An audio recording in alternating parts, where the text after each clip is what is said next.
नुआपड़ा उपनिर्वाचन पाई 13 नेता दायित्व नुआपड़ा ब्लॉक पाई 7 नेता दायित्व प्रदान कोमना ब्लॉक दायित्व रे रहिबे 3 वरिष्ठ नेता खरियार रोड एनएसी दायित्व रे 3 नेता नुआपड़ा ब्लॉक सुधीर सामल श्रीकांत साहू मुकेश पाल प्रदीप साहू पूर्णचंद्र स्वाई मनमथ राउतराय देवाशीष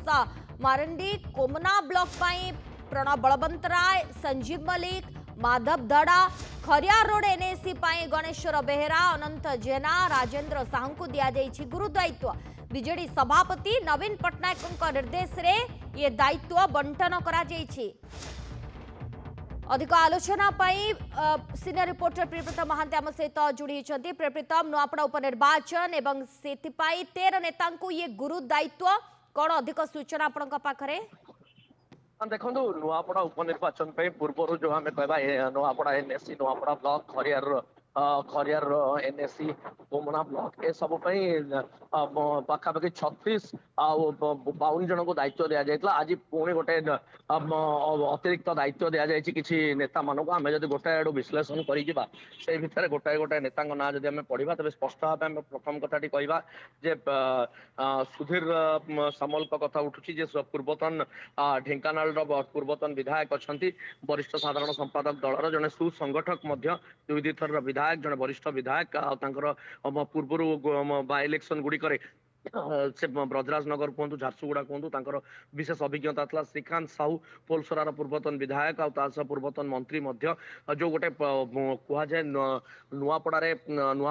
निर्वाचन मंडली रे विभिन्न संप्रदाय रही आप आदिवासी 1,10,000 आदिवासी भोट तादे 7टी संप्रदाय रही गंतिया भोट रही जो साहू भोट जो कहुए साहू कम्युनिटी भोट तार गोटे बड़ प्रादुर्भाव रही। मुकेश पाल का कथा कहतु कारण पाल्हडार पूर्वतन विधायक आल्हडार आदिवासी अच्छा आदिवासी भोटर को मोटिवेट से अधिक कर निहाती से पाइबे अधिक भोट बोली स्पष्ट अच्छी। तेणु गत थर जो दायित्व मिलता नेता मानक से किसी आडिशनाल दायित्व दि जाए केवल नुआपड़ा एनएससी रे कौन परिवर्तन आडिशन करा जाए नहीं। तेणु अंपटे आम देखा प्रदीप साहू कथा कह बोलगड़ बेगुनियार विधायक अच्छा सुसंगठक भल भोट मार्जिन रे चलित निर्वाचन जीतले। पूर्ण स्वाई गंजाम जिलार जड़े टाणुआ नेता पूर्ण स्वाई सोरडारू 3 थर विधायक थे पूर्ण स्वाई सांगठनिक दक्षता बहुत भल रही। ब्लॉक गुड़िक गाँ गाँ बुली से किपरि भाव लोक कारण तृणमूल स्तर से नेतृत्व नहीं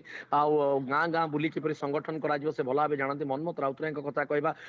भुवनेश्वर एमपी प्रार्थी अच्छा मनमथ जड़े युव चेहरा अच्छा विभिन्न समय आप देखिए सांगठनिक दक्षता कथा कहूँ युव वर्ग को मोटिवेट करें। देखो प्रथम थर से निर्वाचन को ले आज पर्यंत युव भोटर अच्छा तार कथार जो व्यक्तित्व है युव भोटर को से आकर्षित कर देवाशीष मारांडी गोटे बड़ फेस रहे पूर्वतन